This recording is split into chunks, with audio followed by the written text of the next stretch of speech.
Najeriya na ci gaba da ƙoƙarinta na tattaunawa da gwamnatin sojin jamhuriyar Nijar don ganin an sako hambararren shugaban ƙasar Muhammad Bazoum da aka yi wa juyin mulki a ranar 26 ga watan Yulin da ya gabata. Ministan harkokin wajen Najeriya Yusuf Tugar ne ya bayyana haka a Dubai na haɗaɗɗiyar daular Larabawa, inda ya musanta zargin da wasu ke yi cewa wasu ne daga ƙasashe ke ziga Najeriya wajen ɗaukar mataki kan makwabciyarta Nijar. Ministan ya ce babu wani rikici tsakanin Najeriya da Nijar domin al'ummar ƙasashen biyu 'yan uwan juna ne,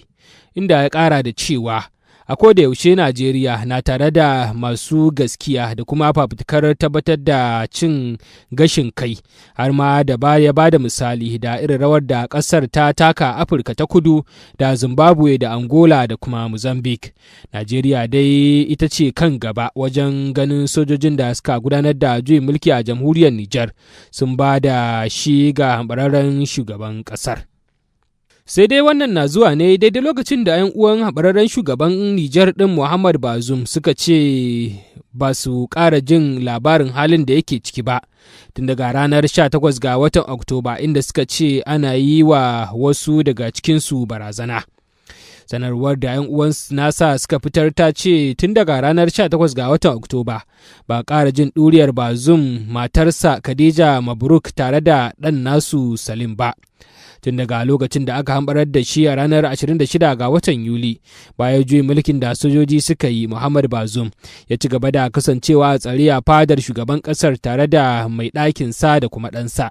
Sanarwar da aka miƙa wa kamfanin dillancin labarai na AP ta ce da dama daga cikin 'yan uwan hambararren shugaban ƙasar suna fuskantar cin zarafi, wasu kuma an cafke su, yayin da wasu kuma sojoji ke neman su ruwa a jallo. A cewar lauyan uwan nasa, sojojin sun kai samame gidan 'yar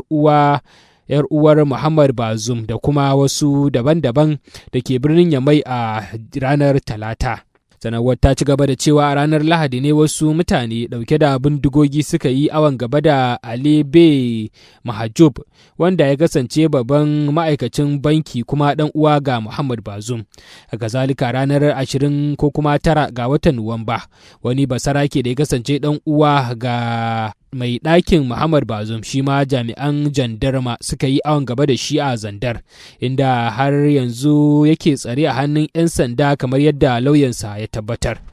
Nijar dai na ƙarƙashin mulkin soji tun a ranar 26 ga watan Yuli, inda Janar Muhammad Tiyani ya maye gurbin Muhammad Bazoum bayan juyin mulkin da hamɓarar da shi a kan karagar mulki.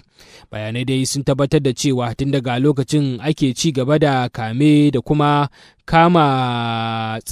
tsare manyan jami'an gwamnati, kama daga ministoci da gidajen yari da ƙasashen da ke sassan ƙasar.